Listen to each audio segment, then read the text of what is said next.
मोटा काम करते करते it was the same for me. मुझे लगता है मैं बहुत लकी थी कि मैं इंडस्ट्री के एक ऐसे कगार पे आई।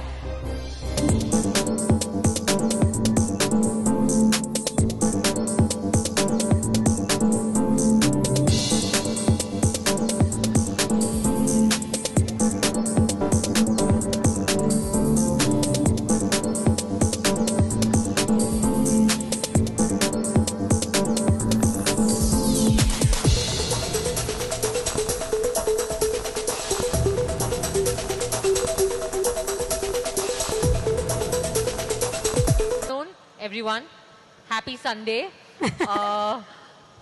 मैं दिल्ली की रहने वाली हूँ और मैं पली बड़ी पढ़ी सब कुछ दिल्ली में हूँ। मैं स्कूल के बाद मैंने कॉलेज किया, बीए लिटरेचर में और एमए सोशियोलॉजी में। मैं सिर्फ इसलिए कह रही हूँ क्योंकि आई थिंक हमारे समाज में और देश में एक छोटा सा स्टीरियोटाइप है कि एक्टिंग करने के लिए पढ़ाई करने की ज़रूरत नहीं है।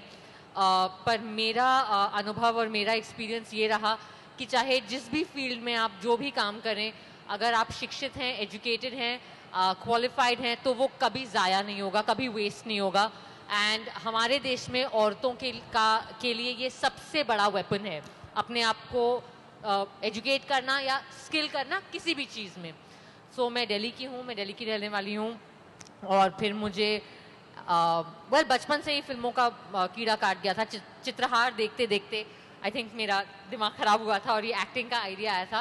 बट एक रवीना टंडन और सलमान सर वाली जो रवीना टंडन और सलमान का, देखो हमारा देश ना सिर्फ पिक्चरों और स्पोर्ट्स पे बात करता है, तो ये जब मैं बातें बताती हूँ ना तो वो पिक्चर का नाम भी बताना पड़ेगा, कुछ लोगों को वही पता है। यहाँ पिक्चर का नाम क्या था रवीना और सलमान का? बारिश में जहाँ पे अंदाज अपना अपना, करिश्मा भी थी, आमिर भी था। I think Neelam and Salman sir वाली, जिसमें वो अलग अलग कपड़े पहन। नीलम तो शाहरुख के साथ आई थी। नहीं, कुछ कुछ होता है कि अंदर अपनी वो बन के। एनीवे, वो चित्रहार का एक गाना था जहाँ से मेरे मन में ये ख्वाब आया। But I reached Bombay. मुझे लगता है जैसे एक स्टेटिस्टिक है कि हर रोज 10,000 लोग आते हैं बॉम्बे फिल्म इंडस्ट्री में एक्टिंग करने। I don't know if this is true, लेकिन कुछ 5-6 साल पहले मैं भी उन 10,000 में से एक थी और मैं बॉम्बे पहुंची। और मैं बॉम्बे की रहने वाली नहीं हूँ, तो आई डोंट नो आप लोग अगर यहाँ की पैदाइश है। मैं आपको बता दूं आउटसाइडर का पहला क्या पर्सपेक्टिव होता है बॉम्बे के बारे में। आप बॉम्बे में उतरते हो, सीएसटी में मैं उतरी थी सूटकेसेस के साथ, और सबसे पहली चीज़ जो आपको दिखाई देती है वो होता है एक ओशन ऑफ टैक्सीज, सब जगह सिर्फ काली पीली। So that was my first image of Bombay. उसके बाद धीरे धीरे करके मैंने भी इसी किस्म, जैसे आपने धीरे धीरे छोटा मोटा काम करते करते it was the same for me. मुझे लगता है मैं बहुत लकी थी कि मैं इंडस्ट्री के एक ऐसे कगार पे आई जहाँ बहुत इंटरेस्टिंग किस्म का नया काम हो रहा था, नई फिल्में बन रही थी, नई कहानियाँ लिखी जा रही थी, नए चेहरों की तलाश थी। तो रियली मैंने ऑडिशन वाले रूट से मैं ऊपर आई हूँ धीरे करके। ऑडिशन वाले रूट से स्वरा आई हैं ऊपर धीरे। और आपकी जो काली पीली टैक्सीज है, अभी थोड़ा इंडिया बदल रहा है, अभी ओला का ज़माना आ गया है, तो जो आज की यूथ है उसे तो थोड़ी सिंप्लिसिटी होने वाली है क्योंकि ऐप के ऊपर सब कुछ होता है। हाँ, मेरी मजबूरी है आई थिंक एज एक्टर्स। आपकी मजबूरी होती है कि आप अपने खुद पर मेहनत करें। सो डेफिनेटली आई थिंक कि not just dieting and body पे, जो कि ऑब्वियसली एक ऑक्यूपेशनल हैजर्ड है, but I think as an artist अपने स्किल पे काम करना बहुत ज़रूरी है। और आपको क्या लगता है आपके स्किल्स क्या हैं? देखिए मैं आपको आज दावे से कह रही हूँ, 6 महीने मेरे साथ बैठ लो और देखना तन्नू वेड्स मन्नू रिटर्न्स अगर सही तरीके से बनी और सही तरीके से जो हम कर रहे हैं सब कुछ हुआ, तो मेरी कोशिश रहेगी स्वरा कि मैं आपको उसका अगला चेहरा बनाऊं।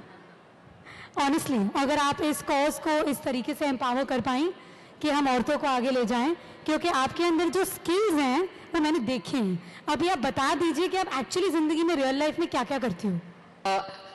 बतौर actor and artist I think कि हर आर्टिस्ट का अपना एक रियाज होता है जिससे वो अपने आर्ट को अप टू डेट रखता है, फ्रेश रखता है एंड अपने आप को कॉन्स्टेंटली ट्रेन करता है एंड कॉन्स्टेंटली ग्रो करते रहता है। So I think musicians and singers and dancers के लिए आसान होता है बिकॉज एक सेट आपके पास रेपर्टुआ होता है जिसका आप रोज प्रैक्टिस कर सकते हैं। But I think as actors, especially as film actors, हम लोग सिर्फ तब काम करते हैं जब हम शूट कर रहे होते हैं और अगर आप बैक टू बैक उतना शूट नहीं कर रहे हो या अगर आपके पास वो गैप्स आ गए हैं, सो मैं क्या करती हूँ, मैं बहुत सारे वर्कशॉप्स करती हूँ, which is acting workshops, theater workshops, sometimes even dance workshops, on working on body language workshops, speech पे काम करना, because acting एक ऐसा profession है, एक ऐसा art है जिसमें हर चीज़ काम आएगी आपके एक अलग अलग रोल के लिए. You can use any part, speech आएगी काम, कभी dancing आ सकता है, कभी acting, कभी just भाव. So yeah, workshops are a big part of my life. And I think also for actors पढ़ना बहुत ज़रूरी है.